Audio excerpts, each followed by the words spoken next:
Watu 6 wamefariki dunia na wengine 49 wamejeruhiwa baada ya kutokea ajali katika eneo la Chigongwe, Dodoma majira ya saa 4 usiku Machi 3 mwaka 2025. Ajali hiyo imehusisha lori na basi lenye namba za usajili T405 BYS mali ya kampuni ya AN Classic lililokuwa likitokea Dodoma kuelekea Kigoma. Mashuhuda wa ajali hiyo wamedai kuwa lori lililohusika katika ajali hiyo lilikuwa limeharibika barabarani na hakukuwekwa alama yoyote ya tahadhari na hivyo kuchangia kutokea kwa ajali hiyo.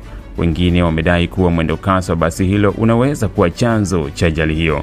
Mkuu wa mkoa wa Dodoma Rosemary Senyamule akiwa na vyombo vya usalama alifika katika eneo la ajali na kusema kuwa majeruhi wamepelekwa hospitali ya rufaa ya mkoa wa Dodoma kwa ajili ya kupatiwa matibabu, huku wengine 23 kati yao ikielezwa tayari wamefanyiwa upasuaji. Miili ya watu waliofariki dunia katika ajali hiyo nayo